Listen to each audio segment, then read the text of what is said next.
that boom. Drop that boom. So we do not have a guest this week. I'm the guest. You are not a guest. Okay, I'm not a guest. I'm a host. The hostess with the mostest. That's you. I'm the host with the most. Anyway, and the reason being is because, believe it or not, we read all the comments that come through. Most of them. Yeah. And a lot of people do not know a lot about us. They think they know a lot about us. They may know something from us 26 years ago. Or from the show. Or from the show, maybe 10 years ago. But they don't know us now. You know, it's really sad when you're caught up in your own mind, in your own world, in your own past, that you can't at least forgive yourself enough to let the anger and the animosity go from years ago. And I say that to bring me to my next point, which is John 8:7. I had to look at it and make sure I said it right. Big John 8:7. He that is without sin among you, let him cast the first stone. So that was talking about the woman at the well. Go ahead. No, I was going to ask you, I can't remember, is that the woman at the well? No, that's about the woman that committed adultery. That's right, the woman that committed adultery. That's right, you're exactly right. Just to throw a story into that so people have the hermeneutic. That's right. Back then, if you committed adultery, the woman would get stoned to death. Correct. And so they accused this woman of adultery. I don't know if there was proof, there was not proof. All the men had gathered to stone her in public and kill her. And Jesus walked up. And they said they were Pharisees were trying to trip Jesus up because he's supposed to obey the law. Yep. You know, and they said, you know, and of course, his name was not Jesus. We all do know that, but that's what's in the Bible. That's the, you know, English version of his name. However, they asked him, they said, "Teacher, what do you say?" And that's when he said, picked up a stone, held it up and said, "I say the first of you without sin cast the first stone." And that day, not a stone was thrown. Absolutely. So, I say that to say that everybody has a past. Everybody's got a future, I hope. And everybody has a present. They're just not all positive futures. Right. There's two ways to go. But if you're still throwing stones and taking punches at somebody from your past, then you need to really get on your knees and do a lot of praying and a lot of talking to Jesus.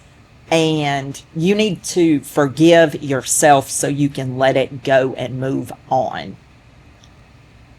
So we come today to tell you part of our testimony. Ronnie has told his testimony several times. I've always been open about it because my theory is you can't hide anything from God. That's right. Okay? You sure can't. He knows everything I do. So that's right. If I can't hide it from him, why try to hide it from anybody else? So if I tell you my past, I think the best way I can say it is if you've ever seen the movie 8 Mile, Eminem, when he went into that rap battle, he knew all the stuff the guy was going to say about him. So he said it about himself first. Yeah. He said, "Here I am. I am a white guy. I am this. I do live with my moms. I ain't got, no money. Da da da da. My girlfriend did sleep with another guy." Like he went and told the guy everything the guy could say about him. So when it came time for the guy to put him down, the guy had no words because Eminem had already said, "Bro, this is me." And so that's my theory is if I tell everybody my past and I'm open about it, you can throw that stone if you want to. Mm-hmm. The problem is I'm now standing behind bulletproof glass because I've already put it out there before you. That's right. And that's just my theory. And I mean, I agree with that too. You know, I don't hang on to the past. A lot of my past I don't even remember. I think sometimes That's called old age. Okay, Ronnie. I know you're not talking about not remembering something. I just figured I'd make you laugh early because you ain't gonna be laughing in a couple minutes once you start talking. Whatever, you just made me lose my train of thought. Sorry. But anyway, there just comes a time where you got to let things go. And I say this to say you let it go for yourself. You don't let it go for the other person. So let me ask you something. How do you tell people to let it go? Like, What would you say to somebody who says, Amy, how do I let it go? Well, I think number one, you got to pray about it. And you got to put it before Jesus. And, you know, not only do you pray about something, but you have to meditate on the word. You know, God tells us that he wants us in his word daily. Well, you can't be living his word if you're not in his word.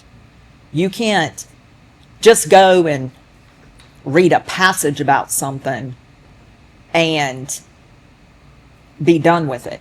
You have to let it sink in. You have to apply it to your everyday life. I must have some allergic mascara on or something because my eye wants to cry. But, and it's not me crying, so don't get excited over there because I do get passionate, but it's not me being passionate today. All I'm saying is that you pray about it. The first thing I would tell you not to do is to go talk to other people who are not Christians. You can seek wise counsel, but make sure you do it in a credible church with a credible pastor, with a credible elders. I agree with every bit of that, but I just want to open the full scope of this because me and you have very open conversations. Yeah. What if you don't? What if you are atheist or agnostic? What if you do not believe in God? Okay. What if you have not met God or just choose not to follow God? You know, you still have to find a way to let it go. Okay. So I think wise counsel is a good thing, but I think not just going and talking to people and getting their opinion, because people's opinions will be the first thing to put you in the negative zone is the best way to say it, because how they view the situation might not be how the situation should be viewed. So I think wise counsel is a great thing, but what do we do for people who aren't religious or saved? Because there's a lot of those out there, and honestly, well, let me ask you this. Get salvation. Well, let me ask you this.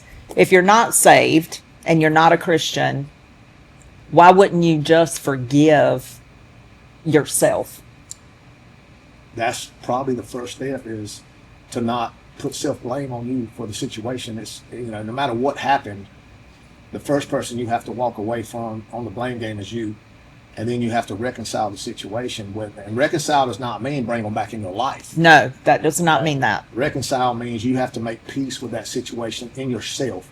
Correct. Because saved or not saved, and of course, our thing is always going to be turned to Jesus. That's what we do. Yes. But for those people that are not of that same mindset, I think the thing that they need to realize is whatever you do affects everybody around you more than it affects you. Correct. So if there are children involved, if there are spouses involved, if there are family members involved, if there are loved ones involved, whatever you decide to do is going to have that ripple effect on the world. And if you act out of anger and you can't find peace, then that ripple that you put in that pond is going to be a ripple of pain and destruction. And toxicity. 100%. And believe it or not, I tell my kids this all the time. It is so important who you hang out with, because you become your environment. Yep. I don't care. You can say, I'm never going to be like that person, but it's something about being with that person, living with that person. Over time, you pick up on their tendencies and you become your environment. 100%. And it's a whole lot easier for someone to drag you down than for you to pick them up.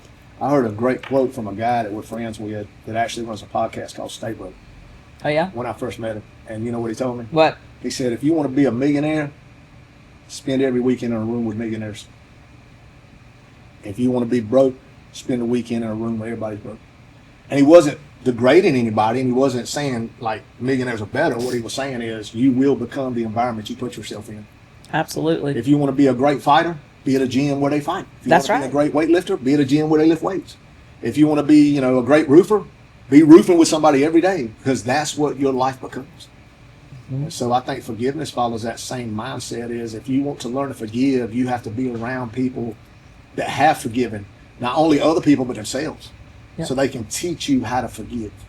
Yeah. And I think that part of the problem that me and you experience is the people who fire these shots at us are angry at themselves, number one.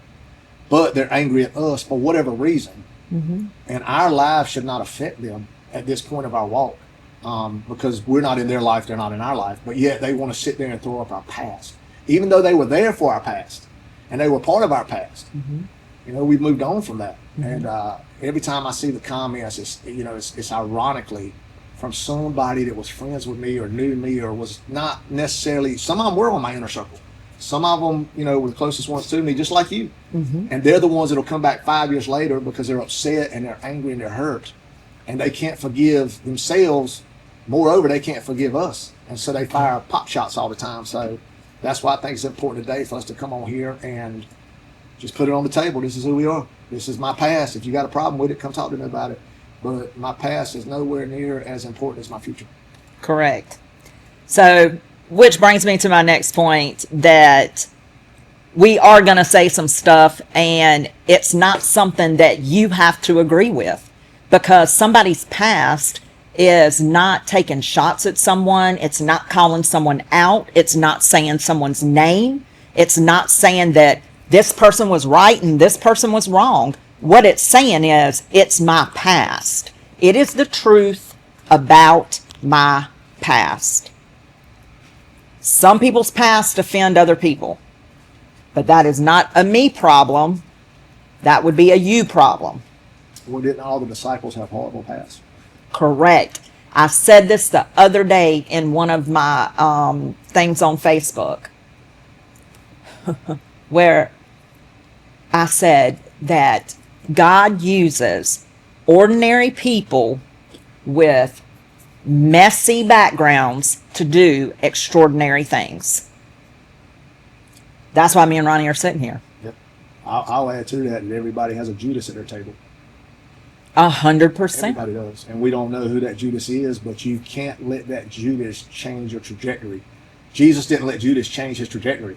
He used Judas's betrayal to enhance his trajectory because he knew where he had to go. Yeah. So what he Jesus already did, knew it was going to happen. Jesus didn't get mad at him and fuss at him and you know, hate him. No. He forgave him. Absolutely. He said, bro, you know, I knew you were going to screw me over before you did, and I still love you. And it also keep in mind, people are not without sin. So when you do turn to somebody looking for an answer, sometimes you need to realize that person may not be the best person to talk to.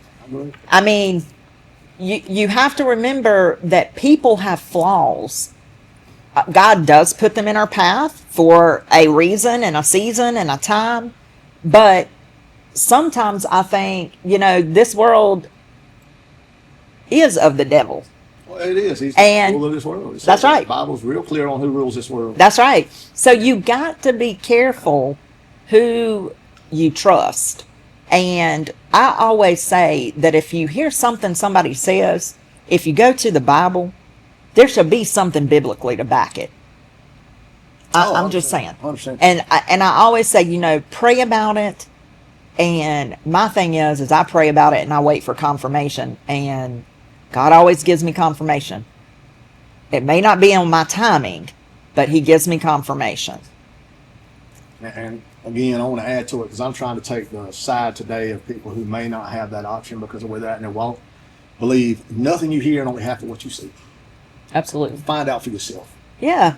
Yeah. They say it, listen to it, don't believe it. You see it, only see it with one eye because the other eye could be fooling you, and go research it, go study it, look into the situation, then choose your trajectory. Yeah.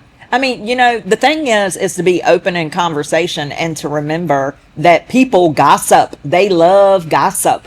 And I'm going to tell you, I will be the first to tell you, because I'm a big pun, I guess, to most females, is they want to look at me and point fingers. And they call out every single thing from my hair's not dyed to I have a gap in my teeth to, I mean, everything. Wrinkles. People have to say hateful things to make themselves look better. Exactly. So if I always say haters are motivators, because if I was to listen to that, you would want me to go hide in a hole somewhere.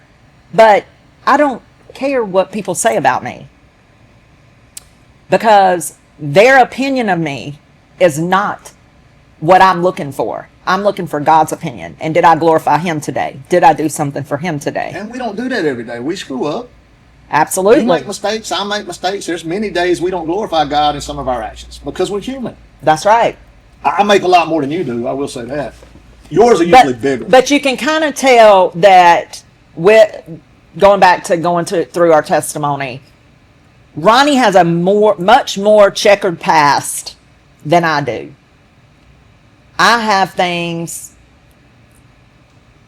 Let's see. I always say it is you had experiences that changed your life. Right. I chose to experience things that changed my life. Yes. Mine was that's a good way to put it. That's more of a choice. Absolutely. That's a really good way to put it. I guess that mascara is really irritating. No, I'm serious. Yeah, I know it is. I know it's not mascara. I get it. No. It's your lie. You tell how you want. That's I'm not lying. Right there, say she ain't perfect. I really am not lying. Between my sweat and my mascara, I mean, I'm just saying, probably done ran all off by the end of this. But that's what makes us what? Human. And that's what makes Drop That Boom natural. And we drop the boom every day with us in a good manner, bad manner. Like we first thing, let's go ahead and get to our story. Yeah, let's do it. All right. What's yours? You want me to do mine? Go ahead. They always say beauty before age. Yeah, well, this beauty is dragging today, so you go right ahead. So, don't get it twisted. I had great parents, phenomenal. I'm not saying that my dad was a Christian leader in the house, but my mom was, and my dad was one of the hardest working men I ever met. At times, him and my mom both worked 3 jobs. So I grew up with a lot of discipline, a lot of belt. I grew up old school. I grew up with respect. Yes, sir. No, sir. Yes, ma'am. No, ma'am. Open corridors. My dad was not abusive in any way, but he was stern. And in that day, you had to get raised stern, especially, with the way the world was, because it was a hard world at the time. And I grew up on a dirt road. I remember when I was first born, we were in a little trailer, a little single wide, and then Dad got a little house. Mom and Dad got a little house in Shotwell. So I started growing up in Shotwell. And looking back, there was always love in our house. My mom rocked us to sleep every night, prayed over us every night. My grandma did the same. My dad always made sure we never had a lot, but we always had enough. And I think that in a lot of ways, looking at my life now, that's how God is. God doesn't give you everything you want, but He will give you everything you need. That's right. If you ask. Yep. So, we grew up hard. I mean, I'm not, man, we didn't have money. I worked in a lot of backer fields, and if you ever want to talk backer, we can sit down and talk about it. If you ever show up in a field in a short sleeve shirt, I'm gonna laugh at you because you don't know nothing about priming backer. But I grew up stern, but I grew up loved, and I grew up with parents who really tried to take care of us. And I was a nerd. I was on the chess team. In 5th grade, I was getting bused to a magnet school. I'm not trying to be boastful, but I was very intellectual. I was very book smart. Was great at sports. And it was just a good life. The problem with being intellectual is I had big glasses. They were so thick you could pretty much see the future. And I got fat, and I got picked on a whole lot. But I remember as a child, looking back now, that God always had a purpose for me. And I think we're finally getting to those purposes. But I'm going to give you some examples. When I was 7, I was in my underwear and my socks. And I was chasing my brother, and I ran through a double sliding glass door and bounced over 7-8 steps, brick. And my mom wrapped me in a sheet and took me to the hospital. And, they thought somebody had beat me. So I get back from the hospital, and Daddy gets the door replaced. And 2 days later, I'm in nothing but my underwear chasing my cousin, and I run through the replacement. So my mom takes me back to the hospital, and this time I had 330 stitches in my body at one time. I was cut. I looked like Chucky. We do say he has 9 lives. Yep. He might be on the 8th one. So, about, 6 months later, I was feeding the horse. We had 2 horses because we plowed fields. We couldn't afford a tractor. And I was feeding the horse, and he backed up and kicked me in the head. We knew something was wrong with him. We always knew. And, I survived that. So then about a year later, I was in a tree house because we built tree houses, and we spent all our time in the woods in the fort, me and my brother. And I'll never forget, at the time I didn't realize it, but I heard somebody say, "Get out." I thought my brother was saying get out because it was a bad thunderstorm and we wanted to spend a night in the treehouse during a thunderstorm. We thought it'd be cool. But I heard somebody say get out. And so I was like, all right, let's get out. And he's like, what are you talking about? And I'm like, you just said get out. And he's like, I ain't said nothing. I'm not getting out. I said, well, I'm getting out now because somebody just said get out. And if it won't you, there's ghosts or something in here. So I literally get down from the treehouse, which is in our backyard. You can see the double sliding glass door. We got a new one again. And he gets out behind me. He's 2 years my younger. And as we make it to the steps of the back of the house, lightning hits the treehouse and blows it into a million pieces. And, you know, it was at that time that my mom started saying, I don't know how you're still here. And I mean, I'm not even 12 years old at this point. So looking back at my life, you know, it's amazing that I survived a few of the things I survived. So fast forward to when I turned 12 and I'm in middle school, 13. And, man, I was tired of getting picked on. Chubby kid, you know, everybody would slap me and beat me because I was always a straight A student. I was in the book. So between my 7th and 8th grade year, that summer, I decided to try to lose some weight, really get in shape. And, you know, spent all summer in the backfield anyway. And get contacts. Yep. And so a day before school started, I asked my cousin to take me up to the barbershop. And I had them cut a mohawk in my head. Now, I'm going to tell you, my mom and daddy were hotter than a fire ants dance in a flash flood. They were not happy people. But guess what? It's already there. What you going to do? The hair's gone. I got a streak going down the middle. So I go to the first day of 8th grade like that. And everybody's, you know, what's going on with Ronnie? So the first week or two, I didn't get picked on. Like, people were like, something's up. You know, he's acting different. And then I started watching him pick on other kids. And I'm like, you know what? I've had enough of this. So the toughest guy in school at that time was, there were two boys. One of them was named Joe. I'm not going to say his last name. And his friend Brian. And I walked in the bathroom and they were actually giving a guy a swirly. You know what a swirly is? No. They stick your head in the toilet and flush it. Oh my God, that's horrible. It swirls your hair. So they were giving him a swirly. And I walked over there and said, y'all let him go. And the boy's name, I can tell you, it was Chris Cooley. And I said, y'all let him go, leave him alone. And they turn around and next thing I know, we're going to have to fight. And at this point, I had never been in a fist fight, like never. So I'm like, all right, whatever. So we go to fighting, and I literally leave both of these boys in the bathroom floor. Mm-hmm. That was probably the start of the most tragic journey anybody could take, because that is the day I realized, and I had no idea at the time, that I could fight. And I said, that must be a fluke. Like, I must have just got lucky punches in or something. But, you know, we grew up tough, man. We were farmers. We went in the field every day. Like, we had strong hands. About a week later, they were picking on another little kid, another guy was. And he's an old country redneck, and he was a tough guy, too. And I went over there, told him to stop. He said no. So, all right, here we go. I knocked this dude out cold. I mean, like an Eskimo's toilet seat on Christmas Island. That's when I started saying, you know what, I can make a difference. I'm going to start standing up for all these kids. And that year, I probably got suspended 6 or 7 times for fighting. Because if you went and picked on one of the kids on the chess team, or you went and picked on one of the nerds, or you went and picked on the guy that, you know, didn't have any money and his shoes were hand-me-downs from 30 years ago, if you want to make fun of those people, well, you had to deal with me. And in a lot of ways, you know, at the time, that seemed like a good thing. But looking back, that was horrible. Because I started saying, man, I can use these to change the trajectory of my life. And when you see the TV show, and this is the one thing about the show that I've never liked, they always make me look like this big wimp. You know, that Bobby, okay?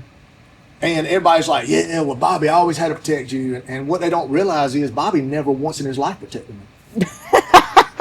I mean, literally, and you'll testify. If we go out in the club and get in a fight, who was the one fighting? It was you. Who was the one that was always starting the fight and winning the fight? And had the anger issues. Yeah, 100%. I had anger issues. I had, well, we'll get into it in a minute, but I had drug issues, steroid issues, anger issues. I had a lot of issues. Yep. But I was the fighter. So, you know, we transfer into high school. Mm-hmm. And again, I still got a love and supportive family. They shipped me into a magnet school in Raleigh. By the time I was done with high school, I had to go to 5 different high schools. I know. Every time someone walks up to me, they're like, I know your husband. I was like, you do? And they're like, yeah, we went to high school together. I'm like, which one? Yep.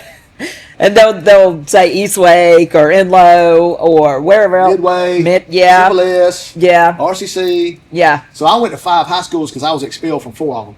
And my senior year, the only place it would take me was a Christian school. And I love this story because I'll never forget it, man. At this time, I'm smoking dope. And I'll get back to that in just a second. But So the fighting, I guess, pretty much rolled you into a different lifestyle. Well, it made me feel. I'm gonna be honest, man. Girls loved it. They love it. The bad boy, tough country bad boy. I'd walk around in flannel shirts with the sleeves cut off, look like the biggest redneck you ever seen, and all them little rich, preppy cheerleader girls loved it. And I could fight, and nobody messed with you if you were with me and my boys. Mm-hmm. And so, my brother and his friends were all wrestlers, so they could literally throw down, because if you've never fought a wrestler, you got to be careful. Them will press with you in a second, then they'll ground and pound you. Yeah. And then, I started hanging out with another guy that ended up being fourth strongest man in the world in 2002. You hung out with him. We were all best friends. But so this fighting was getting me in a lot of trouble. So you go to RCC. I go to RCC. I'm going to step back in just a second. But I go to RCC, and I'll never forget Jim Kelly was one of the pastors. And I'm standing on the corner, and I'm smoking something that I shouldn't have been smoking, period. But regardless, that was my lifestyle. Get up in the morning. That's what I did. And I see him coming around the corner, so I put it in my hand, crush it, put it in my mouth, and swallow it. Oh God! Yeah, I didn't want to get caught with it. Ugh. And this is my first day of school. This is the first morning. This is before the first class. Yeah, my first days never ever ended up that way. And he walks by me, and I know he smells it, because later on I found out Jim was a hippie. He used to do stuff like that. And he walks by me, and he gets about, and I'm standing there, and I'm just like, oh, I'm gonna get expelled first day, last school I can graduate from. And he gets about 10 or 15 steps from me, and he just stops dead after he passes me. And I'm like, yep, here we go, And I'm already thinking what I'm going to do. Like, I'm probably going to have to knock this old man out. Like, literally, that's what's going through my head. Like, I might have to do something, run, I don't know. And he never turns and faces me, but he says, son. And I was like, yes, sir. And he's like, you don't go to hell for smoking, but you sure smell like you've been there. And he walks off. And that was the first time in a long time somebody beside my family had cut me a break or showed me affection or love or given me a chance, knowing that what I was doing was 100% wrong. That was the first time I experienced, I'm going to say forgiveness, because he could have done anything he wanted me that day. Mm-hmm. But I'm going to step back 2 years. When I started fighting, I got into high school. I started hanging out with a really rough crowd, because if you fight a lot, you're going to hang out with guys that fight a lot, And I hung out with a guy named Shane. He was my best friend, and his brothers, they all fought all the time. And started smoking dope, marijuana. And back then, they didn't know if marijuana was physically addictive or mentally addictive or what the thing was. It was new. It was just kind of taking over after the 60s eras. And my mom, I got called a couple times. I got arrested. And my mom actually decided to send me to a rehabilitation center at Duke Hospital, 3rd floor on the Meyer ward. Mm-hmm. And that is the thing that took me until after me and you were together for many years before I could forgive this guy or forgive myself. And we've had many conversations about this. But so I get in here, and I'm in there from right before Thanksgiving all the way through Valentine's Day. So I'm missing all the major holidays. And you can't leave this place. But the problem was... And you have to remember, hurt people hurt other people. 100%. So he's hurting people. His mom is looking for a way to help her son, which I understand 100%. And you never expect the people that are supposed to help your child to hurt them worse. Yeah, I don't blame Mama for nothing. She was right. Help. But after the second week there, of course, I'm fighting. When you get in a fight there, they would literally take you in this room and strap you down, hands and feet. They would strip you down to your underwear, and they would lay you on a bed where you couldn't move, and you had to stay there 24 hours. Mm. And that was your punishment. And so the bad part was sometimes they would strap you face up, and sometimes they would strap you face down. And strapping somebody face down was horrible. And I soon found out why that happened, because the doctor would only come see us in the middle of the night, and I only saw him twice a week.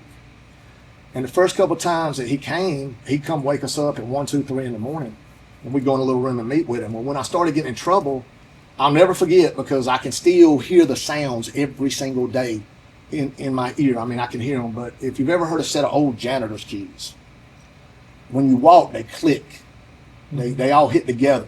Mm-hmm. And hard shoes, like not penny loafers, but the dress shoes. Doctors, he always wore them instead of tennis shoes for some reason. And every Tuesday and Thursday, for some reason, I was getting locked down in this room, and they started putting me face down. And every Tuesday and Thursday for about 4 months, I would hear the door open.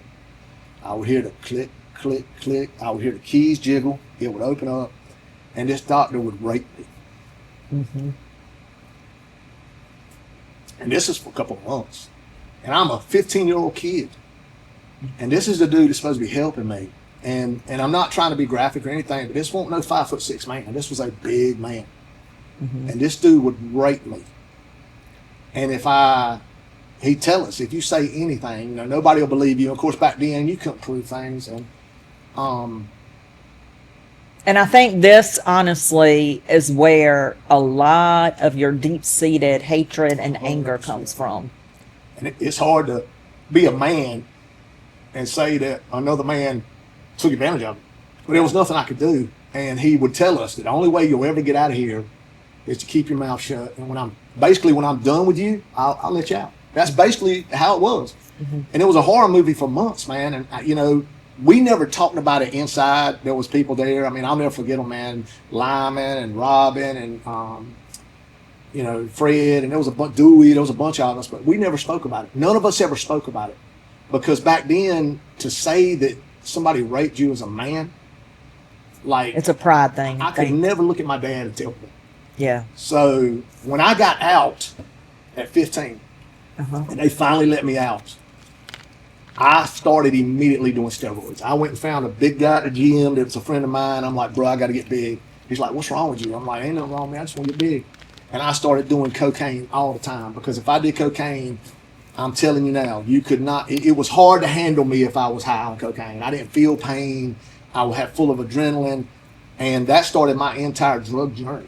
So basically what you're telling me is you had a choice. I had 100 choices. Yep. But the choice I chose was to never let a man ever put his hands on me again. And if he did, he'd regret it the rest of his life. And that was my choice. And that was where I could not only not forgive myself, but I could not forgive him. I couldn't forgive the people that worked there. I couldn't forgive, for a long time I was mad with my family for sending me, but that dissipated quick because I couldn't tell them what happened. So they had no idea. So how can you be mad with people who don't know? But when I got out of that place, I made a vow to myself, and keep in mind, this is all pre-saved, that no man would ever touch me. And I spent the next probably 10 years of my life, maybe even 12, making sure that I got as big and mean and crazy as humanly possible, so that nobody would ever be able to put their hands on me. Nobody. And I was bound and determined that that's how it was going to be. And so when I left high school, that's how I left high school. I left high school with that mentality. And I had actually, and we're going to stop and go into your story, but I had actually started going to the church and really loving it and seeing people who had a loving nature, but I was very, very reserved, because I'm like, well, if I open up to this cat, I just didn't trust men at all. I mean, I remember when I met you for the longest time, if he had to go to a doctor's appointment, I had to go with him. And if he walked into the office, he would tell them, you need to leave the door open. 100%. So I know that's mentally scarring. Once again, though, you had a choice to make. 100% I had a choice. My choice. And you chose to let your anger become you. I chose hate, anger, violence, and drugs. Yep. And I can make an excuse. But let me ask you a question. You chose all those things. Yeah. Did it help? Did it make it go away? Absolutely not. But I will tell you this, and I mean this sincerely. Everything that happened to me, every choice I made, I don't regret not one of them. And I say that not because I'm proud of them. I am absolutely embarrassed by them. But everything I did brought me to this place that I'm in right now, in this moment, with you who I love, with kids that I love, the loss of our son, the loss of accounts, the loss of a show, all the losses, the loss of my manhood. God is now using all of those bad decisions and all those bad choices to help people who have either made those same choices or suffered from the same abuse that I have. Mm-hmm. So I'm not saying that I enjoyed living it, and I'm not saying that I am proud of it. I'm saying that at this point in my life, I realized that I could let it go because God's going to help somebody with it. And if I had to suffer, even by my own hands, but now it helps somebody, then that suffering's worth it. And I think that was the beginning of forgiveness for me as we go through this story. Is when I got saved because of you and started realizing that I could Not because use, of me, though. well, it was of a situation that happened between us, but it wasn't you. I wasn't looking you when I got saved. I was looking, I wanted to let all that hurt and pain go, and we'll get there. But that's how I ended high school. And then I actually went to college. We'll go about that in a minute, but that's how I ended high school. So let's go back to you growing up, because I know you grew up on a dirt road with a single parent family that worked 3 jobs. And matter of fact, she went to Cuba, but she never brought me any Cuba cookies. She was retired by then. Well, I think they ended up closing up. They closed. Yeah. Cause So how did you start? Well, let's see here. You got to add Elmo into the story. Oh, my grandpa. Oh yeah, great man. I don't think I had anything that extreme in my childhood or in my past. I guess everybody, there's no degree, I guess, to someone's past to whether how it ranks on being bad or good, I guess, is what I'm trying to say. My mom, let's see, my dad left when I was 4 for another woman. And my mom was like a saint. She is. And now I am crying. Okay. Because she is a saint. If there is one woman that deserves the world, it would be her. And she still gets crapped on every single week by family, friends. And she chooses to love them through it and accept it. And that's what makes her a saint. She always puts even the people that treat her like crap before herself. Absolutely. Absolutely. And she has such a servant heart because she just gives. She always gives. Just, one of my uncles passed away and they didn't have any kids. So all 8 of my grandmother's children, which one of them is include my mom, got a little money, not much. But my mom at Christmas time gives it away to everybody. How could I mean, that is just the woman she is. She is a saint. And I mean, if that would be the definition of her to me anyway. And anybody that knows my mom knows this about her. But no, my dad left when I was 4. Me and my dad were like oil and water. My dad basically started a whole nother family without his other 3 girls that was with my mom. So the only time I think that my dad would come around, and I realized this when I was around 16, I think, was he would come around just to try to get at my mom. Just try to get back with it. Yes, or try to get. Always trying to hit her, even when I was around. Yeah, he never. It was weird. He didn't come around because he wanted to see his kids. He didn't want to be a dad. He just wanted to. He would walk up like he owned the place and walk in the house. I remember one of the biggest disagreements we got into was because Alex was sitting in the floor playing, and I said, "I don't know who you are, but you need to get out of my mama's house." And the worst thing about that was he looked dead at me and had no idea who his own kid was. So that was something. He never knew who any of his grandkids were, not on our side. No, not at all. He would be, now, I remember he'd go in there with Jesse and the grandkids would be there, and he'd be like, "Who that?" She'd be like, "That's just kids I watch." Yeah. Yep. She always protected them. Absolutely. That was your mom. But anyway, honestly, I didn't have a whole lot of, tribulations really when I was growing up. I mean, I wouldn't say that though, I, because you did. You just don't. I don't think you view them as tribulations because you had to live in a single parent household. Your and I mom, did. Now, I probably was one of the kids that was getting picked on in school I'm because saying I didn't have any money. We didn't have the best, but we had what we needed. exactly. But Um, you always looked at it as a positive when we talk about it, and there's so many people out there in that same boat. I tell you this, I remember, it got so cold one time and my mom, we didn't have any of our electricity or anything cut off, but it was just that I guess that it wasn't pumping enough heat through the house. So she went and opened the oven door, and me and my sister would put a beanbag in front of the oven door to get warm. Baby, I don't think your But country if you haven't. I mean, I'm being. We are. I don't think your country if you ain't had homemade cinnamon toast, yeah, cheese toast, or sit in front of an oven to get warm. yeah, I'm just saying, like, But it was always loved. yeah, I mean, I didn't look at it as a negative thing. And my mom, I never once heard my mom fuss about bills. Never heard her. I think, honestly, your environment as a child is so important because I mean, it could have been a bad thing. I She could be make hanging so on to mad. that. Now, don't get it misconstrued. Did I dislike my dad? Absolutely. I disliked my dad. I disliked him for the longest time in my whole entire life. I remember telling him one time I was going to kick his tail. I told him that when he died, I was going to dance. I mean, I disliked my father because of the things that he did to my mom. And I didn't realize it went between the ages of 4 and 12. But then when you get around 12, you kind of see what people are doing to people that you love in your life.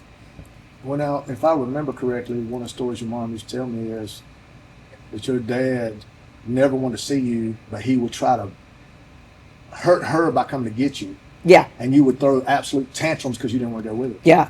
And that's, I mean, you're talking about, you don't say stuff about it, but as a child, that's got to be traumatizing at the time because you don't want to go with somebody because of how they treat you, and you're only 8, 19 years old. I remember when I first met Ronnie, I had to go to the courthouse a couple times, and I never wanted to go. I did not want to go to the courthouse, but I didn't want to be around cops. And the reason being is because of what my dad did. My dad would come over, cause a big scene. He would be the one that ends up calling the sheriff, saying that she won't let me have my kid. And I'm sitting there kicking and screaming. And finally we got one cop that really cared. I mean, he had came out a couple times, and he looked at him and he finally said, if this little girl is acting this way, then there's a reason. And I'm not going to make this child go with you. And looked at my mom and said, take her back inside the house, and asked my dad to leave, and he got trespassed off the property. But for the longest time, it was hard for me to deal with cops, to walk into courthouse settings. Kind of like because doctors. I mean, yes. See, there was a lot of stuff in your life that was traumatizing. That, I mean, you don't talk about a lot, but I mean, that's parents are so vital, and I really think that's what's wrong with society today. Is parents don't raise children. Yeah. Screens raise children. Friends raise children. Everybody wants to be everybody's best friend, but at some point you have to stop trying to be their best friend, and you have to give them guidance. You have to be their parent because you've been there, done that. So you need to let them learn from your experiences. So maybe they don't have to encounter the same thing, or maybe they don't come out with the same outcome that you did. But yeah, so for the longest time, because of my dad, I hated guys. I mean, I think in my own little world, I was like, ain't no man gonna tell me what to do. I don't care. I will never, I could never understand I could never understand why my mom would just be so passive. Why she just let him do whatever. In my eyes, it was like she was being defeated. But showing you love. Exactly. And it took up until I got into my adulthood to realize Because it's funny how God allows you to go through something, and then later on in life, you go through it as an adult. Which is what we had to go through with Alex. But you were prepared for that because, and like I just said, you know, you had lived through it. I never lived through that. I came from a home with two parents. That's that right. Loved me. That's right. You know, I came through that type of home. I never came through a single parent home. In our lives, when you sit down and look, you didn't do drugs. I did drugs. That's right. You weren't violent. I was violent. You had a single parent home. I had two. Everything about us is opposite. Absolutely. It's like yin and yang. I mean, really, everything about us is opposite. We are really polar opposite. I mean, I'm not trying to be funny. And so many people misconstrue the word redneck. Redneck is actually came from when the farmers would drive the tractor in the field and the necks would get burnt. Yeah. So if you saw a country boy that farmed, you'd always call him a redneck. Now, you know, people try to mix racism with redneck or whatever. Yeah. But to me, redneck is just country, just like hillbilly, just like mountain man. But, you know, I was the quintessential at the time redneck as far as wearing the flannel shirts, broke, tattoos all over myself, and loved to fight, loved to drink. And you were more posh. Even though you didn't have a lot of money, you always made sure you had a good appearance. You always made sure you smelled good. I mean, back then I would go 2-3 days without a shower. I mean, you remember? Oh, yeah. I'd just 2-3 days partying. Come and go, go jump in a pool, be like, that's enough. But you were always well put together, you know, posh, you know. You didn't have to have expensive stuff, but you were going to make sure that you presented yourself. Just look nice. Well, I would roll in that mug in a pair of boxers and a t-shirt at church with some boots and no socks and wouldn't care. And I think that probably does come back to probably some of my school age years where I did not and was unable to have what my friends had. I didn't get to go on trips to, you know, go on cruises or go to the beach. You know, I was working during the summers. It wasn't that I didn't hang out with some of the popular kids, but I didn't have what they had. You know, I was never ugly to anybody. I didn't try to fight people. I was more to myself, laid back, you know. I used to hate it when I fought. Yeah. It used to get on me all the time. Because, I mean, literally, I'm not funny. When we first started dating, I fought every single weekend. I was in a fight almost every Friday, Saturday night. Me and Johnny would go out looking for fights. Yeah. You know, just us. And I didn't like it because it makes you feel like you're sitting on eggshells. Like when you were around your dad. Exactly. And so I was not about that scene. I was not trying to be caught up in all the drama, the chaos. To me, it just wasn't worth it. What? You beat somebody up. Okay, woohoo. I mean, you know, then what? It just wasn't my thing. So then, honestly, to me, other than coming from, you know, a single mom, I can't really tell you that I had a hard life other than I didn't get a whole lot of stuff that I wanted. I didn't have, my fatherly influence came from God or from my grandfather. Yeah. And my grandfather he hung the moon to me. He's not with us anymore. He was your father. Not biologically, but I think that man raised you. I think that you're. He lived down the road from me. I think everybody lived on the same little dirt road. Yes. Y'all had like 7 houses right there. Yeah. They still do. Yes. They still all have them. You go down the road, it's their road, and you got to pass every family member down there. So if you want to get into a fight, you better be prepared to fight 14 family members. Yeah. But no, my grandfather, I mean, he was the type of guy that would give you the shirt off his back. He was just. Well, I think that's where you get. And I look at. That's the way my mom is, though. You know, I look at how you tried to raise Alex and Alexa with the same amount of love and compassion, and of course there were other influences in their life because you were the stepmom. That's right. And then I look at Gabe and Maggie, and I look at the difference in having people in their lives that are not toxic. And I'm not saying I wasn't toxic when I was a father in my first marriage, because I was toxic. But after I met you and got around people that were anti-toxic, it kind of changes things, like how you raise kids, how the influence that you have, because that's how they're going to turn out. Mm-hmm. They're going to turn out to be like the first 7 years of their life, that pretty much is going to dictate how that child's going to be. Yep. That was one of the things I think that your mom had said to me. She had told me, she said, you know, when I got pregnant with Gabe, she said, you need to remember the first 5 years of life. They're most impressionable. And she always told me, push education, because that is the one thing in life that no one can take away from you. Well, you look at videos today and you'll see little kids on street corners and out in neighborhoods and stuff, and they'll be 5, 6, 7 years old. They'll be cussing out police officers, talking like they're 20 years old. Yeah. Watching, imitating a rapper or a gangster or some movie they saw that was violent with war in it. Could be the mafia, whatever. But Yeah. you see them talking like that, and they'll be 5, 6 years old, and you're like, man, where's that kid going to be in 10 years? Yeah. And I can tell you where that kid is in 10 years. I can tell you. Because I know where there's 3 of them sitting in prison right now. Mm-hmm. That I guarantee you at 6 or 7 years old were just in that environment. And, how you raise them is, I've said this since day one, man. If you raise a child like a dog, don't be surprised when he ends up spending his life in a cage. Mm-hmm. And parents today just don't have enough love to raise children. They don't. So anyway, to come to the end of, I guess, my senior year, I was working 2 jobs to put myself through college. And After you graduated? after I graduated, I was working 2 jobs to get myself through college. Didn't really know what I wanted to be. Didn't really have a plan, I don't think, at the time. Just to go to school. And like all my other friends, I didn't have the money to go to college, so I had to work. So I went to a technical college to begin with, and there's nothing wrong with that. And then one night, the bar that I was working at, in walks Ronnie and 2 of his friends. And Well, my friend, it was Johnny and my brother. Yeah. Go ahead and say that. It was my brother and Johnny. Big Johnny Perry. You'll hear us talk about him a lot in the next couple months. But he was 6'6", 385 pounds, won 4th strongest man in the world in 2002. And in all essential, he was my brother. Yeah. He was my brother. Mm-hmm. We spent every day together. Yeah. But then he tried to go out with you. I didn't like that. He tried to go out with everybody.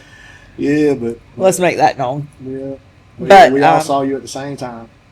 But anyway, so I think I told this on Randy's podcast where I was like $1 bet. They were trying to get me to go out with them, blah, blah, blah, blah. $2. At the time, I was dating a rich boy. Do not say his name. I will not. Do not say his name. I will say this. Do not say initials. Barbie dated somebody with the same name. Anyway, so I was dating a rich kid, and when you're a teenager back then, things seem so like your life, and then it's like, wow, why did I even think that was so serious? But I was dating him. He cheated on me, and the only thing about the whole situation is this individual, I felt bad for him. Yeah, somebody cheated on me and I felt bad for him. Because you had your mama's heart. He lost his dad. That was his best friend. Not only did he lose his dad, but he was the one that pulled up when his dad had the heart attack. So I actually feel sorry for him for that. That's a horrific thing to have to come up as a child and see. yeah. So at the age of 18, I was trying to console somebody. I didn't even know how to console him. I did promise his mom one thing, and that was I would never let anything happen to him around me. With that being said, he ended up getting wild for a little while, I believe. And long story short, we broke up. So when I met Ronnie, I was like, I am never dating anybody with money ever again. And I was like, I'm gonna date Ronnie because he looks like a poor broke boy. And let me just tell you, he's gonna treat me like gold because he ain't got nothing. That was my whole. I mean, think of an 18-year-old kid thinking about this now. Okay, it was stupid. But no, you were at this time. You were.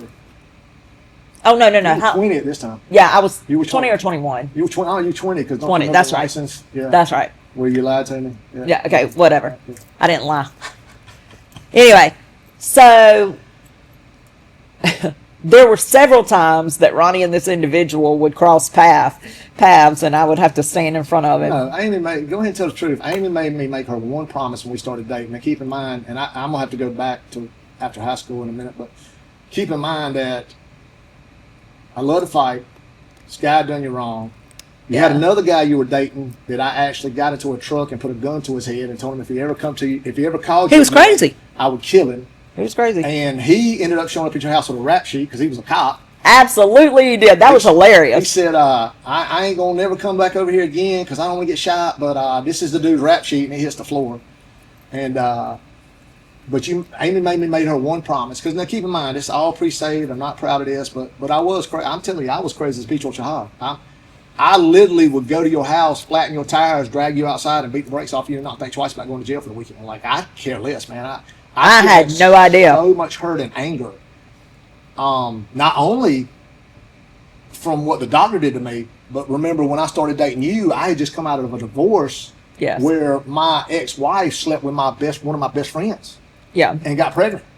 Mm-hmm. And I didn't know until it was born that it was even my child, which I always said I would raise it as my child regardless. And we'll tell that story in a minute. But so I had so much hate for life. Like I hated girls, I hated guys, I hated life. Yeah. I just wanted to hurt people because I was hurting inside. Mm-hmm. And I mean, that was, when we started dating, man, it was a whole different world to see somebody who was kind and compassionate and just had like love for people. And I never understood how you could just love people because all they ever did at that point in life was hurt me. And I knew that they had hurt you. But getting back to it, the one thing Amy made me promise her when we started dating, she said, you know who this guy is? I'm like, yeah, I know who he is. I see him every weekend. She's like, you can never put your hands on him. If you ever touch him, we're done. That was the one stipulation in our relationship, that I could not touch this guy. No matter what happened. Like he could spit on me and I couldn't touch him. Because you're only as good as your word. And I promised his mother, about like when I make promises to my kids, I promised his mother I would never let anything happen to him around me. And it didn't. So so many times. So I told Ronnie, no, cannot mess with this guy. Yep. I tried. Yeah. I did everything Ronnie was mean. Son to try to get him to put his hands on me. And he would not do it. But, it turned out, that's one of the first times that I saw love. Because you didn't love this guy anymore. Or you loved him, you weren't in love with him. Right. He'd always be a part of your life. Correct. He's my past. I mean, he was your first love and the high school sweetheart and the whole nine. But, that's the first time I started seeing real love. And the bad thing was he really was a good guy.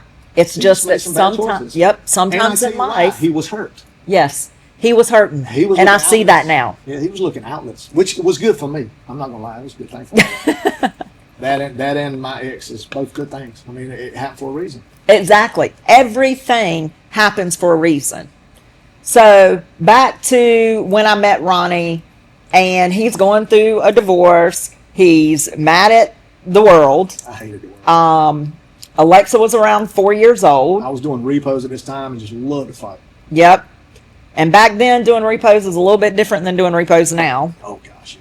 You go out, get the fight, drag the car out the yard, nobody cared. That's right. Say a word. Yep. That was a different world. Let's see. What else happened? What else was going on?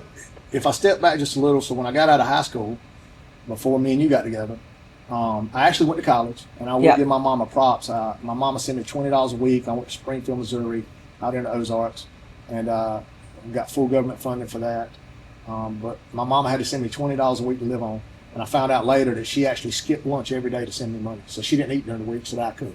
That's awesome. And what a mom. That's a mom. And so, I ended up getting kicked out of college, naturally. I got kicked out everywhere I went. And that summer, that spring was spring break. My brother was a senior, and this is before I got hit by lightning. So that spring, I went to Myrtle Beach with him, and he was driving a Corvette, and there was a gang down there called the Kool-Aid Gang. And we didn't know nothing about gangs anyway. One thing led to another, and I'm with him and John and my brother Jason, and somebody said something about daddy's money. Well, my brother had worked his entire high school career, and he paid cash for that vet. And it wasn't the nicest vet in the world, but it was a vet. Yeah. It was convertible, and I was driving. And he was sitting on the passenger side, and the guy was sitting up on the back, and somebody said something about Daddy's money, and he went to get out the car to fight him, and the dude popped him and hit him in the face, knocked him back in the car. Well, he started screaming, "Go, go, go!" Well, as soon as I saw the guy throwing a punch, I done put the car in park and jumped out. And I went to fighting this whole gang. There was probably 12 of them. And so Jason jumps out and starts fighting. John jumps out and starts fighting. And I'll never forget, man, I was a good fighter. These guys weren't big guys. But I seen John up against the wall, and I seen a Bowie knife come out. Oh, wow. And I seen the dude slinging it, and I seen blood going everywhere. So I knew he was cutting John. So I go over there and slam the dude's head off the wall and actually peel his face down the wall. I mean, I wanted to kill this dude. Yeah. Like I knocked him out, peeled the skin, and I turn around because you know people are coming, and I see a butterfly knife, and I can still see it vividly. And my brother's on top of the dude punching him, and I see the knife on his back. And so I take off running full speed. And keep in mind, at this time, I am jacked on steroids. I don't deny it. I was a coke addict. I was coked out of my mind. I'm on steroids. You know, at this time, I'm probably only benching 500 pounds because when I got with you, I started benching over 6. So I'm a big dude. I throw a hard punch. And I remember hitting the dude. And when I hit him, I remember watching his skin peel all the way across his forehead. I mean, literally peel. And I went to hit him again. And when I hit him the second time, I have never felt so much pain in my life. And I look down, and my hand is completely busted open. And I can see the inside of my hand, but there's no bones. And I can see a piece of a bone sticking up here and a piece of a bone sticking up here. And so by that time, the cops come and they arrest us all. But when they look at my hand, they let us go. They drop us off at the hospital. John's got 30-some stitches in his arm, 14 or 15 in his ribs. Jason's getting stitches in his back, and it missed his lung by, I think, 1/8 of an inch. And just below his heart, like it was in between there. So he just had a superficial wound. Didn't break anything because it came in the back. And me, I'm sitting over there with no hand. Yeah. You had to have And reconstructive the doctor surgery. said, "Son, we can't help you. I'm bandaging your hand up, sending you back to Raleigh. You need to go to the hospital as soon as you get home." So we load up. I got my hand bandaged up. We get to the hospital in Raleigh, went to Rex. Surgeon comes in, looks at me and says, "I can't help you. We got to have a reconstructive surgeon come in." You know, I'm like, "Why?" He's like, "Son, you have no bones." So apparently when I hit the dude, I shattered my hand. And when I hit him the second time, I shot the bones out of it. And so at this time, and if you look, that's my little knuckle right there. But at this time, they put 2 steel rods in my hand, 4 screws in each rod, and then they give me I don't know if it's titanium or steel knuckle right here. So they fixed my hand. I still have problems, can't straighten my fingers. Every day it hurts. But the worst part about that whole story is it didn't take me long to figure out that I had built-in brass knuckles. So now not only did I love to fight, but if I hit you, I would crack you wide open every time because my hand is steel, titanium is steel, this whole side of my hand. And so all that did, unfortunately, was make me realize I could fight better. I could hit harder. And when I did hit you, I'm going to make sure to get you with this side of my hand because it literally is like having built-in brass knuckles, titanium knuckles. And, you know, that was right before I met you, really. And so I'm healing from this. I'm trying to figure out how to get back in college. I'm working at, and I tell everybody, I worked at a gentleman's club. There were never any gentlemen there, but I was one of the managers. And I love to fight, so that's what a better place to be. So I'm around just adultery, fornication, drugs, alcohol, gambling. Like I'm around everything that you shouldn't be around, living the lifestyle I lived. And so then I go up on top of a roof because I work days, I work nights, and I was roofing with my brother. And I go up on top of a roof, and I'll never forget. It was sunny outside, and it was early summer, and storm was coming in. Well, it might have been late spring, but anyway. And so when a storm comes in, you just put some tar on the roof, you let the storm go, and then you get back to shingling. And I was walking up the ladder. I had on a pair of shorts, no shirt, no shoes, nothing. I always roof with nothing but shorts because I was always in the sun anyway. And you can't tell now because pale. And I remember stepping on the 3rd rung down from the top of the ladder on the 2nd floor. And the next thing I know, I woke up in all these bright lights. And I looked up and I said, "Am I in heaven?" And the girl said, "No, you're in an ambulance. Just hold tight." And so I took a direct strike of lightning, not a secondary strike. It blew out my entire knee. So And that was the first time. That's the first time. So when lightning leaves your body, it blows a whole lot of it. So if you take a secondary strike, it'll electrocute you. Yeah, I wasn't around for this. Yep. If you take a Yeah. primary strike, it goes through your body and it comes out. Yeah. And so now I've got to have my knees redone. I'm just miserable. I'm still hating life. I'm still doing drugs, still doing all that. That was my first direct strike. Not even going to talk about the next one, but I have been struck twice. While we were filming, I took a second direct strike. The first time, it knocked my heart out of rhythm. The second time it knocked back in. Yep. And I couldn't grow any hair when you met me, remember? No arm hair, no facial hair. Second time I got hit by lightning, now I can grow a goatee. So people make fun of my goatee. They're like, it's scraggly. Bro, I couldn't grow hair for 15 years. I ain't cutting it. I ain't cutting it, bro. But, man, now here I am back in the hospital. Life just sucks. And I'm working at this bar, and I go to Myrtle Beach again, and I meet a girl, and that ended up being my first wife. I'm not going to talk much about her because I'm not mad at her. I'm not trying to fire shots at her. But the long story short of that was my brother's roommate at the time was one of my best friends. He's no longer here, so I'm not going to say his last name, but his first name was Joey. And I go hunting, and I tell him, I say, look, man, my wife is going to go to a bachelorette party, and my first daughter's already born, Alexa. And I said, she wants to go to a bachelorette party. I need you to pick her up and take her and bring her home. So I ain't got to worry about it. Oh, I got it, bro. I got it. Well, a couple months later, I'm back hunting again, and I don't know, something happened, and I just got this bad feeling that something was wrong. So I take off and go home. And long story short, turns to find out that him and her had been together. And at this time, she's probably 7 months pregnant. And I am just beside myself. And looking back, I don't think I was as upset with the cheating, which I was 100%. But I had another man hurt me, and I had made myself a promise that no man would ever hurt me again. And I made sure that I had gotten crazy and mean and big enough that a man could not physically hurt me. Like, if you hurt me, you were a bad dude. But this all stems from choices that you made. 100%. Okay. Choice I made. But another man had hurt me, and I had let it happen because I didn't see it coming this way. I'm too busy looking here. Yeah. But this is life, right? 100%. This is life. And so this guy had And hurt you me. can make a choice to do what's right or to do what's wrong. So, and he chose to do what? What's wrong. I'm not proud of it, but I have them sitting in the room back to back, and I'm trying to get them to admit it because I already know. So, I already know. But they don't want to admit it. But I already know. I had all the proof I needed. And so I'm standing there, and I'm getting madder and madder. And, of course, again, I did drugs. And I've always been honest about it. It was a horrible part of my life. But, now I actually work with drug addicts because I understand addiction.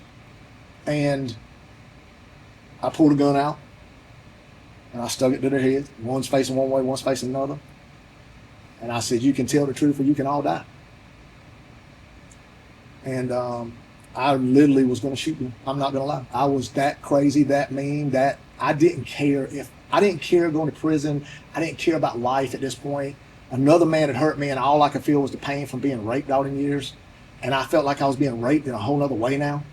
And you obviously weren't thinking about your daughter. Nope, not one bit. But I looked down and saw her belly. Mm-hmm. And I thought about my son. Mm-hmm. And I thought how that innocent child in that belly, whether he was mine or not at this point, had done nothing to deserve to either die or lose his mom. Like, there's nothing in this world that would cause an innocent child to deserve that. And something in me just said, walk away. Put the gun down, left it loaded, sitting right there beside him. They could have shot me. I walk away. I told her when I walked off, I said, the day that child is born, I will raise him like mine. He will be treated like mine. I will take care of him his entire life. But the day that child comes home from the hospital, I'm leaving. I'm not going to be hurt anymore. So now the pain is just unbearable. I have to spend 2 months. I work as much as I can possibly work. I didn't talk to her. I was verbally nasty to her. I was ugly. I was nice around my daughter. But when Alex was born, from the moment he was born, I knew it was mine. You could just, But I was convinced he was mine regardless. I don't care. Nobody else is going to raise this child. I'm going to take care of this child. Mm-hmm. And that's the first time I had actually felt the first inch of forgiveness when I saw him, because I saw innocence in him and Alexa. And I knew that I hadn't been a perfect husband, so I'm not going to sit here and say I was, but I had taken care of my first wife, and I had taken care of my children, and I worked like a dog. And so I left, and this is when I met you. And I met you between the 7th month of pregnancy and between the birth. And we had started talking. We had not started dating. No. I had spent about a month and a half chasing you. And what I was attracted to was the love and kindness I saw. And I'm not being funny, but like, at first it was a joke. But then the first time we go out on a date, and this is, months down the road after Alex is born, but I hit a deer in a rollback, and you let me go back and pick the deer up so I could skin it. You didn't hunt. No. And you probably thought it was the nastiest thing in the world. But because I wanted to do it, you cared enough to let me live my life. And then the second date we went on, I showed up and picked you up in Old Goldie. And Old Goldie was a little Dodge truck that was rammed in the side, had been hit by something. You couldn't even get into the passenger side door. You had to get in through the driver's side. The truck was just tore up. But I had made some horrible decisions. I had done some horrible things. And again, I'm not proud of any of them, but I'm honest about it. I did it. I'm going to own up to them. I'm not going to lie and say I didn't do it. I'm not going to lie and say I was a good man. I'm not going to lie and say I didn't do drugs. I'm not going to lie and say I didn't do steroids. I'm not going to lie and say I didn't hurt people. I'm not going to lie. I mean, like I said at the beginning of this. And when we got together, it was tough. Oh, I was horrible to you because it was women. Tough. Exactly. Believe it or not, I loved you, but every day I was worried you were going to cheat on me. And every day I was worried that another man was going to take advantage of me. And I lived our first year and a half dating was just like that. And it was horrible. I'm not going to lie. And I remember, I remember being drunk one night. And the one thing about you is you always believed in God. You always taught God. And I knew God was real. I mean, from my mama, from the church, from the school, I knew God was real. I just didn't understand how God could let such things happen to somebody. Okay, so now, being where you are, because this is probably $1 million question that everybody asks, why do you think that God allowed you to go through that, or for you to do that? For the same reason he allowed his son to die for our sins, so he could help others. I can't help you with rape. I can talk to you about it, but I can't understand your pain unless I've been there. I can't help you with drug addiction unless I've been there. We can talk about it. But God uses the most broken people to fix the most broken problems if they listen. At the time, God was pruning me. I wasn't following him. I wasn't serving him. So everything happened to me was by choice. Mm-hmm. He was making sure I stayed alive through 2 lightning strikes, through the tree house, through the double sliding glass windows. I mean, there's 100 of those stories. I had a guy put a gun to my head and pull the trigger at a fight, and it misfired. Yeah. And I heard the click. And it was a revolver. So when he pulled it the second time, I got it out of his hand. But God brought me through all that. And at the time, I didn't know it was God. I just thought it was luck. Mm-hmm. But he used it so that I could help people now with my stories. So he's taught me, don't be proud of your fights, right? Don't be proud of your past. There's nothing here to be proud of. That's right. But use it to help others.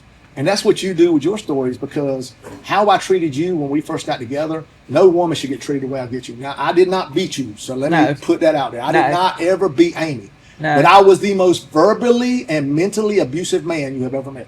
Yeah. I could break her and hurt her in ways with my words and my intelligence that no woman should ever be subject to. And Amy stayed, and Amy stayed, and Amy stayed. And she stayed through the jail. She stayed through the fights. She never gave up on me. But I honestly think that the same things that you went through with me are so you could help other women and you could help other families. And us losing Alex, we both said this, worst pain in the world is losing our son. Well, I mean, I honestly, and I love you more than life, but I think that was harder on me than losing you will ever be. Mm-hmm. Because I know at some point, either I'm going to lose you or you're going to lose me. Like, mm-hmm. I know that. Like, that's marriage. That's usually the normal way of life. It's going to hurt and it's going to be unbearable, but I know where you're going. But when we lost Alex, it was Unexpected. Something you would never as a parent expect. Like, you don't prepare for that. Not And at 21. You know, when that happened, Amy, and not trying to jump too far forward, but when that happened, it took all I could do to not go take care of the men that had, again, basically raped me, just in a different way. And most people don't know, but when that happened, I drank heavy for a couple of weeks. Mm-hmm. You know. Mm-hmm. And people are like, well, so you turn to the bottle, not the Bible. And I tell them, no, actually, I was talking to God every day, all day long. I'm not going to lie to y'all. But I knew, because I run a towing service, that if I got a DUI, me and Amy and the family would lose everything we had. And if I drank a beer, I couldn't drive. So I couldn't go chase nobody. And that was my way of rationalizing, I can't get in a car because it will affect the rest of my family. And that's the ripples I was talking about. And, you know, after a couple of weeks, God said, what are you doing? You know, you're supposed to be turning to me. And, you know, that's why I tell everybody now, during times of trouble, you can turn to a bottle, you can turn to a Bible. I wasn't perfect.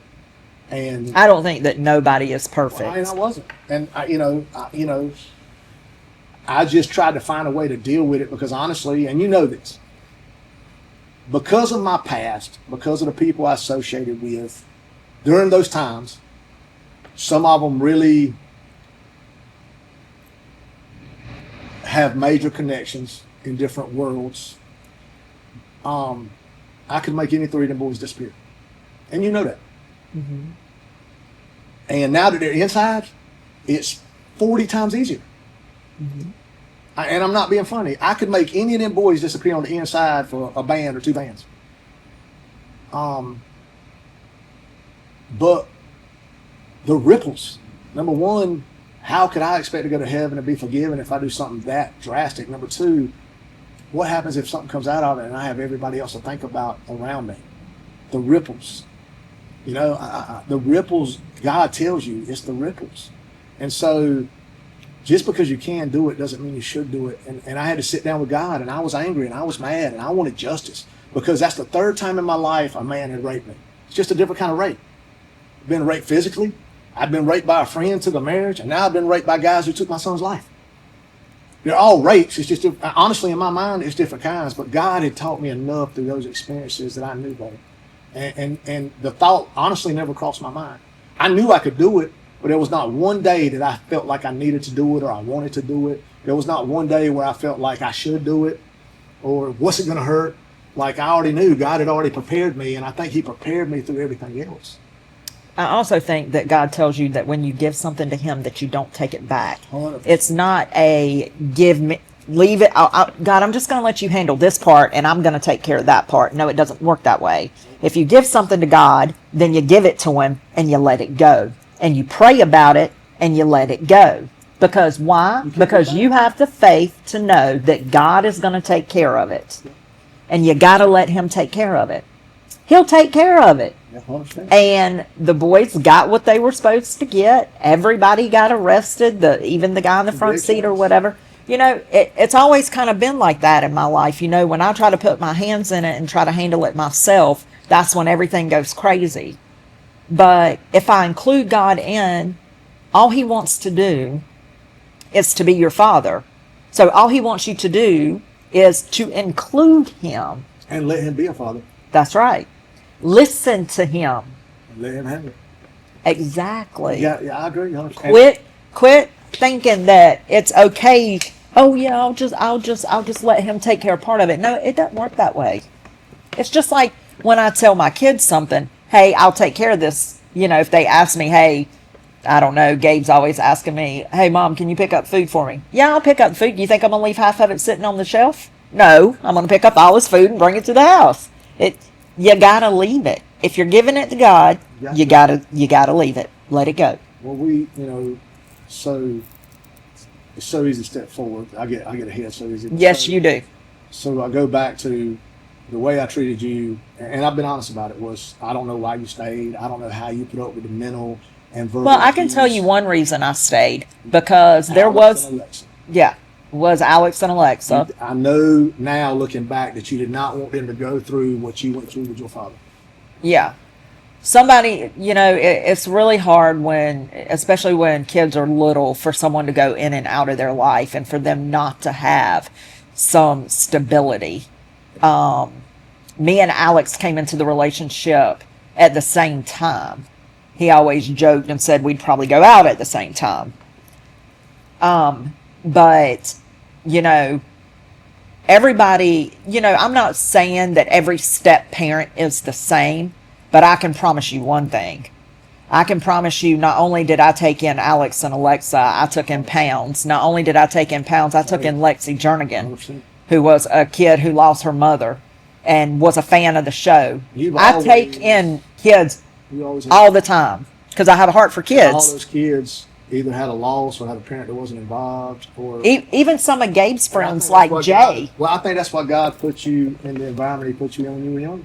Yeah, like we were talking about. Like you say, I didn't have that. Yeah, you had a ton of trouble. You just don't realize it. But you know, when we were dating, and I'm not being ugly. Like I said, I wasn't the best father, but you were a phenomenal. I don't like to use the word stepmom. Alex and Alexa always called you Mamie. I like to use the word Mamie because you weren't a stepmom. You were so much more, and you were there from the day one Alex was born. You were. You know, and let me tell you, this is not without trouble either. Oh, 100%. We, you know, because at this time, I'm still hurt. I'm still mad. I'm still arguing with my ex. We're having fights, and she's always trying, and I'm not being ugly, but she would use the kids, and you know this, to try to break us up. She'd have me come meet her. I'm going to take off to Georgia with the kids. I'm going to do this. Nope, I was stupid enough. I will say, exactly, in her defense, you went along with it, so it's the choices that you made. It was not her fault. That's my fault. And I wasn't a good guy. Again, I got so much pain and anger that, you know, I talked to her like a dog too, because I was mad at the world. And during that time, the only joy that I found, honestly, was with the kids and with you. That's when and then when I get mad, and everybody does this, I think, that has anger issues or had anger issues, you hurt the people that are closest to you. Because you know they're the ones that you're not going to hurt too bad. Because you trust them. You're going to get it out. You trust them. I mean, if you're close, if the one's closest to you, if you get it out on them and you explode on them, you know, what are they going to do? If they're in your close circle, more than likely they're your confidant and you trust them. They ain't going to go anywhere. You know, all this anger and stuff's going to come out, and you know, I could have retaliated a lot of the times. But a lot of the times, I think people need to see you love them through it. Hey, look, a lot of my speeches were, "Hey, look, I know you're having a bad day. I ain't your doormat. I'm leaving. I'll be back later." You know, give somebody time to cool off, and then you know, I would pray about it. At that point, Ronnie, I don't know, he was just angry. We're not on a level. But I will tell you this. There was one other reason that I stayed. And this is going to sound a little, you know, I always say I need confirmation. I went to RCC one night, and there was a prophetic guy there. Sandy Calkin? Yeah. Okay. And he was giving people words or whatever. And it's very, you know, sometimes it's hard to believe things you can't see. Just like faith. So I'm sitting there, and he walks up to me. And first he looks at Ronnie, and he says, "Oh, you got some big angels around you." I will never forget this. And he looked at me, and I never said a word to this man. And he said, "You're where you're supposed to be. Stay there. There's a reason you're where you're supposed to be." And that's why I stayed.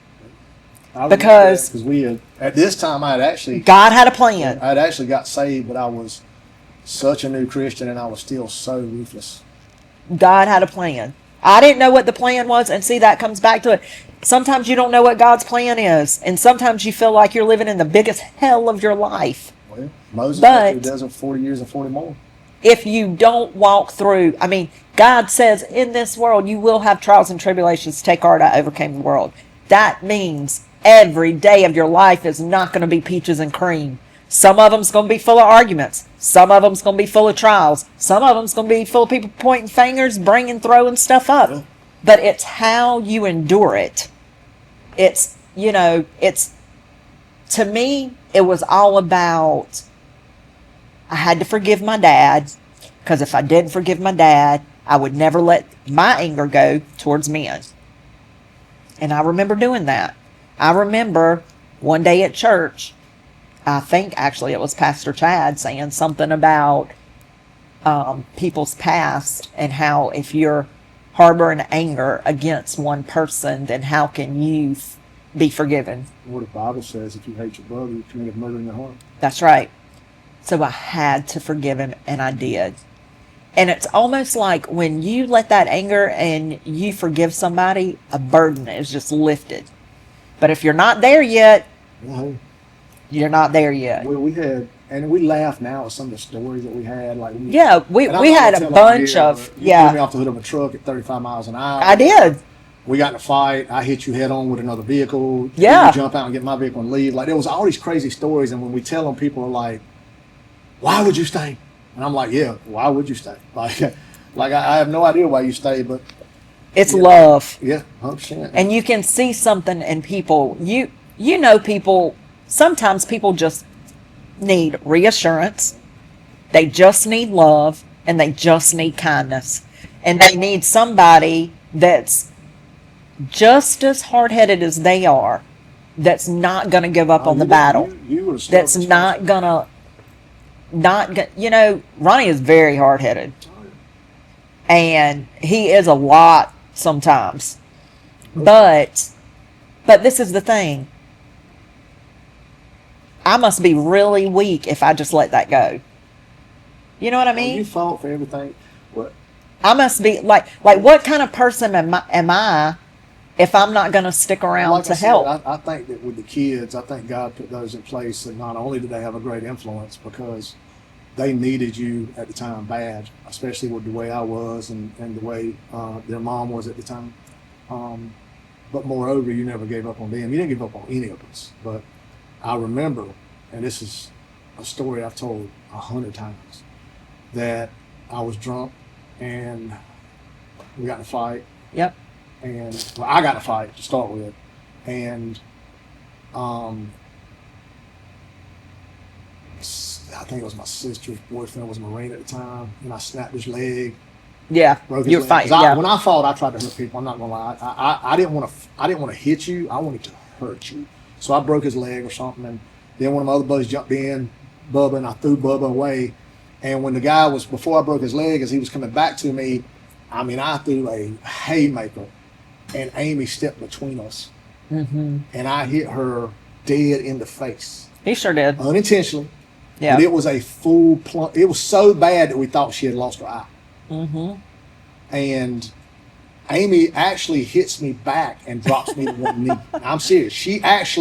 I hit her, she goes down, jumps up. As soon as she jumps up, I'm just standing there because I'm like, oh no, I hit her. And throws a punch. And at this time, Amy's a world champion powerlifter. And I'm telling you, she took me to a knee. Like I had to hit a knee and get back up and be like, oh baby, stop. Then I had to go back to fighting this dude, and she goes inside.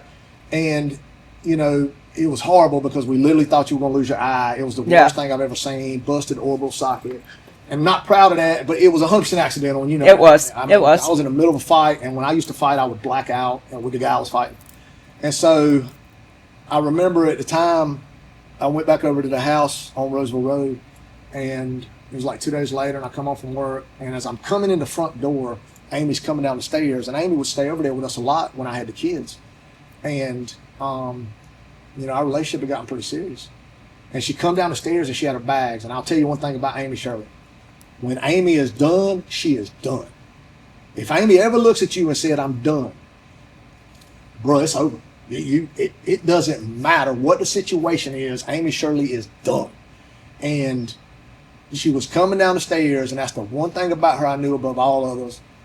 And she had a bag in each hand, and she had a Bible. And she handed me the Bible. And I'm standing there, I'm like, what are you doing? She's like, you'll never see me again unless you make it home. And if you make it home, I'll see you there. And she walked out the door. And I'm just standing there. And I'm like, but I am at home. And it hit me as she drove off that she wasn't talking about this home. She was talking about an eternal home. And she was never going to speak to me again. And she literally disappears off the face of the earth for 2 or 3 weeks. And I'm one of the best repo men in North Carolina, if not the Eastern United States at the time. And I could not find her. Now, she knew every I knew one of all my his tricks. But I could not find her. But when she did that, when she handed me that Bible and said, you'll never see me again unless you see me at home. And if you make it home, I'll be there. I stood there for I don't know how long. Time just kind of started drifting. And I never left the foot of those stairs. I actually just went right into we had a little, I guess you call it a den maybe, a little library. Yeah.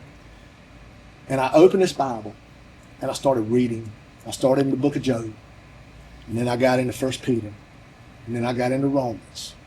And some people, tell me I'm crazy. Some people say you make this up so that you can bring people to Christ. It's a lie, da da da da. But I'm going to tell you, and I've told the story of what happened. So I'm reading my Bible, and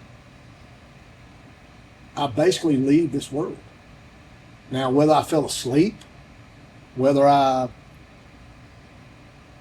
had a vision, I don't know, man. I don't know. But I know that I wasn't in my living room in my conscious mind. So maybe I was dreaming. I don't know. But I looked up and I'm standing in this field, and behind me are all these caves and rocks.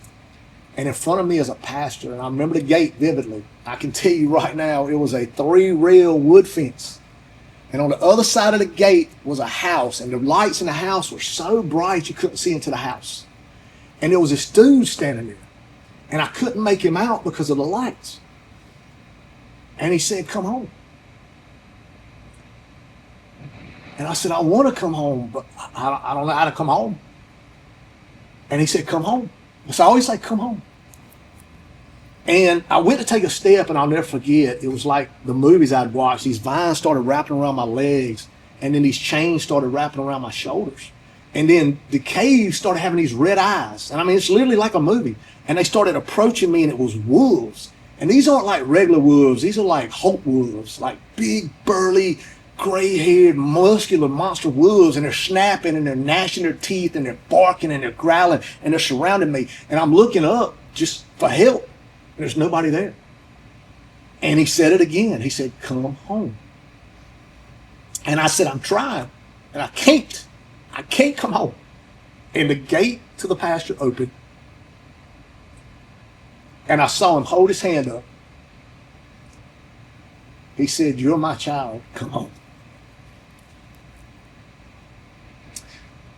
And the wolves backed up.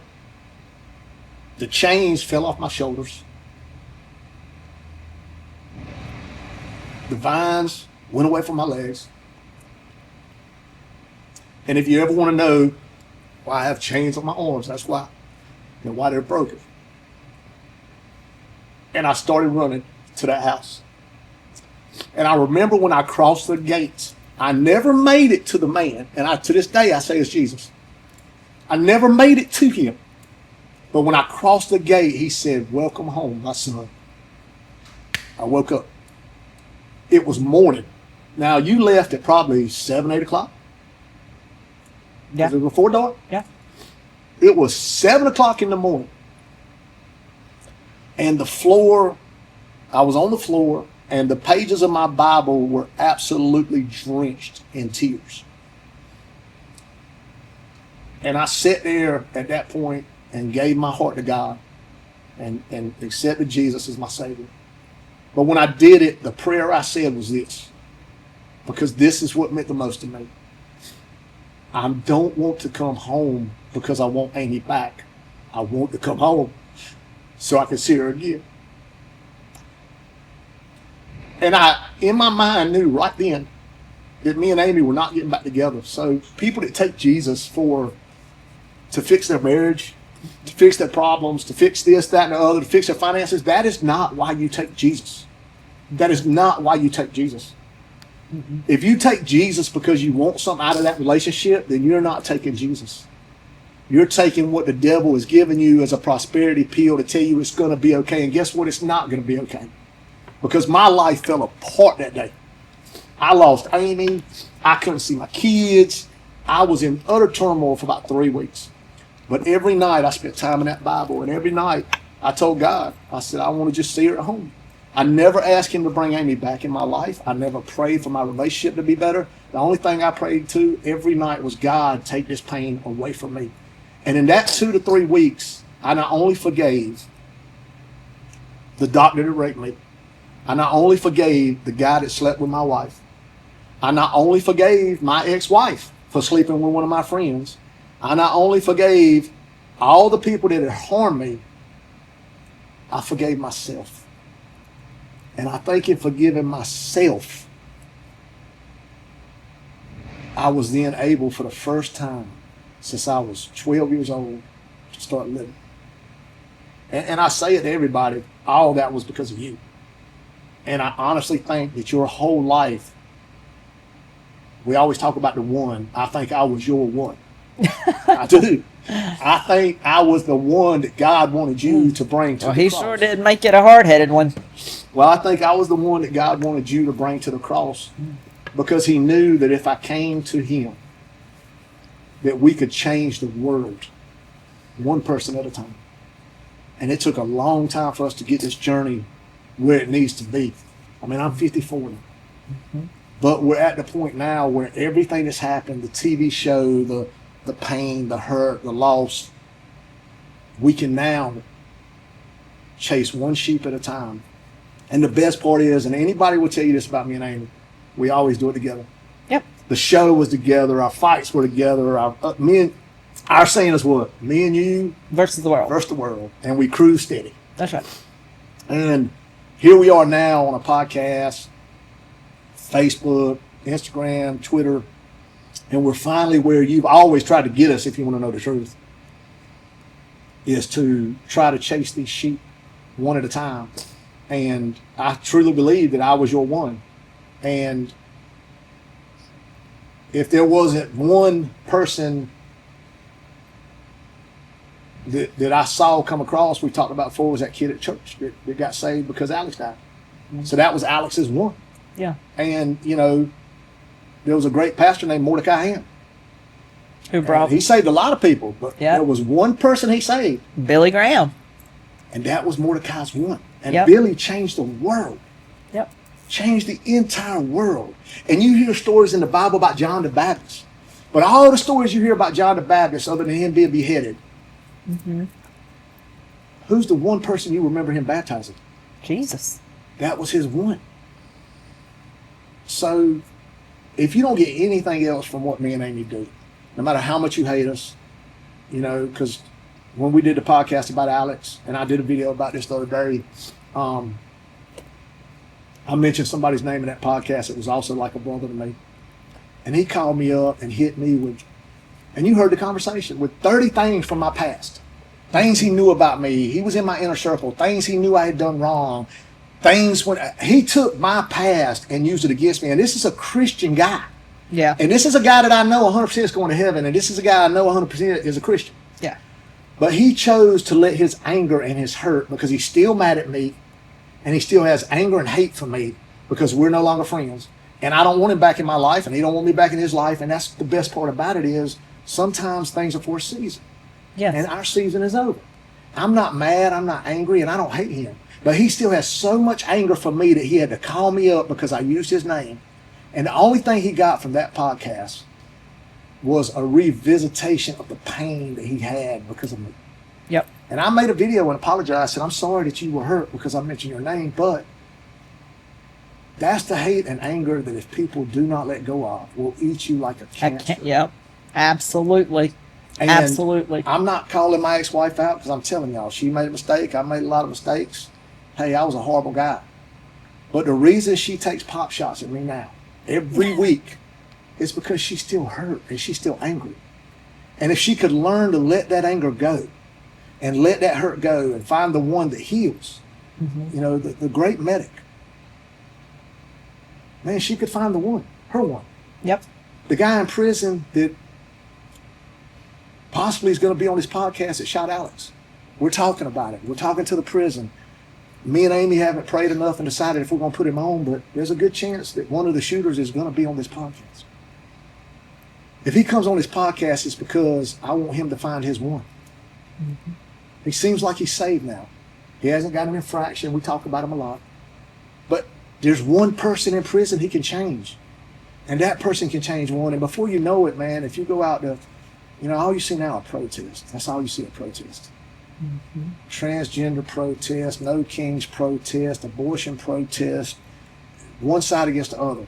If you can change one person's attitude in that protest, and I don't even change their way of thinking, I'm talking about their attitude, their heart. If you can change one person's heart, that one person changes one person's heart, do you realize in a month there's no longer a protest? Mm-hmm. It's like the domino effect. You can still have that mindset. You can still have that belief. You don't even have to be Christian. You could be Muslim, atheist, Buddhist, I don't care. But if you change your heart and you let the hurt and anger go, then you can have what's called a conversation. Absolutely. And that's key. I tell everybody, my employees, I even tell my kids, conversation is key. Talk about it. You ain't got to throw your hands up. You can have a conversation with somebody. Does it mean we're going to agree? Maybe not. We might agree to disagree. But we can talk about it. We can communicate. We don't have to shoot each other. That's right. We got to pull guns. Stab somebody. We don't have to be demeaning or throw up something that happened 20 years ago or 5 years ago. Let's talk about it now. You know, the biggest problem is the people that hurt you the most are the ones you let in because they're the ones that know the stuff about you. That's right. And we started this with this statement. If you can't hide it from God, why try to hide it from anybody else? That's right. And don't think I don't try to hide stuff from Amy, y'all. Again, I am the worst sinner y'all ever going to see on the podcast. Mm-hmm. I mean, you can say what you want about Bunny and Jelly. Because everybody talking about them, they not Christians, they are whatever. Dude, I'm worse than any of them. I'm just being honest, man. If you know anything about the story of Saul to Paul, he was cutting off babies' heads and women's heads and trying to kill every Christian in the world. And he got changed on the road to Damascus and became the greatest evangelist short of Jesus Christ and Billy Graham, and actually wrote 2/3 of the New Testament. And his whole time, all the people that knew him used stuff against him. Oh, I remember when you cut that woman's head off. And they knew him so they could use it. But the problem is, he always said, that's not the man I was. And yes, I have a thorn in my side. His thorn could have been his past. His thorn could have been an addiction. His thorn could have been anything. We all got thorns. I got thousands of thorns. I've been walking through cactuses my whole life. Yep. But you can't use it against me anymore, people. You can't. Whether you were in my inner circle and you want to throw up my past, whether you were married to me and you want to throw up my past, whether you're married to me now and you want to throw up my past, you can't judge me unless your birth certificate has the name G-O-D on it. That's right. We can talk about it and I can apologize and we can have a conversation, but you can't hurt me anymore because you're not going to make me angry and you're not going to make me hate you. And you can say what you got to say, but guess what? I've already said it. There's nothing you're going to say about me that hasn't already been told. My story has been written, but I'm still writing. That's right. And I remember very vividly when you came back. It took me 3 weeks to locate you. Yep. And you came back, and you actually allowed me to meet you when you came back. And what did I show up in? You remember it was yellow? Oh, yes, a yellow Corvette. The same vet that cost me my hand. My brother still had it. The same vet that I lost my hand over is what I found my life over. Yeah. Because I lost a whole lot. I lost a whole lot because of that vet. But that's because I didn't have a vehicle at the time because I was broke and you had left me, and the only thing I had was a tow truck, and I sure wasn't showing up there with a tow truck. Last time that happened, we hit a deer. But I remember it took me months before you would even agree to go back out with me. And honestly, yeah, I didn't chase you as hard as most people would because I went and lived in an apartment. Yep, had your own apartment. Had my own apartment. I made a deal with God. Hey, God, I don't want you because I want Amy. That's right. I want you because I want peace. I want you because I want this pain to go away. I want this hurt to go away. And once that happened, and once me and God got on a relationship, I guess he decided to let you come back in. Because it definitely wasn't me that brought you back. But I think he used the kids to do it. Yeah, Alex. I think he used the kids to do it because And y'all, I was dirty. Alex in his Spider-Man I was dirty. costume. I would show up at her apartment with Alex with me. All the Yeah, time. I was absolutely. dirty. I pulled the little heartstring. But I knew unless God told Amy that she could come back, she won't coming back. No. But the best part is, man, of the whole story is that now we go home together. Yeah, we do. We get to go home here together, and we get to go home there together. And we get to see all of our family at home.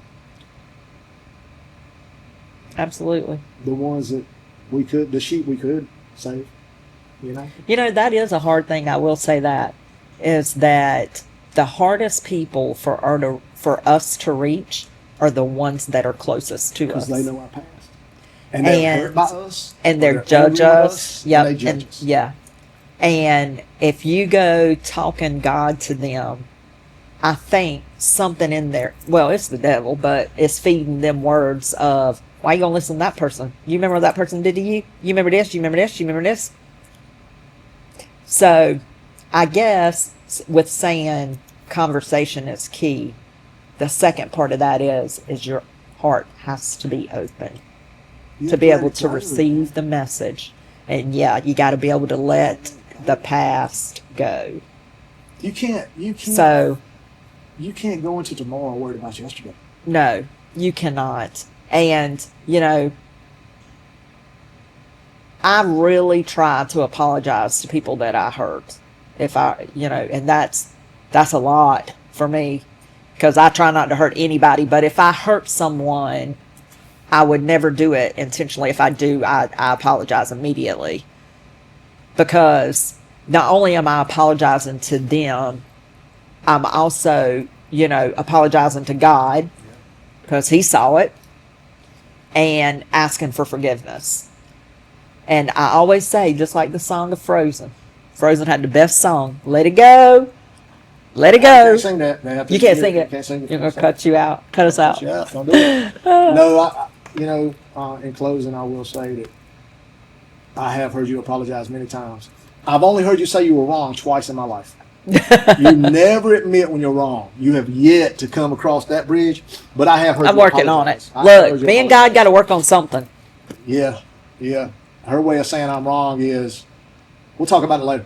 Then I know she knows she's wrong, but hey, you know, I hope y'all keep tuning in for the podcast. Yeah. I hope that we find one out there that we can change each time we do this. Yep. And We got a lot of new guests that we're super excited to tons of bring big on. guests coming up. Yeah. And I'm not going to give any spoilers, but we got people from the UFC. We got people from professional wrestling organizations.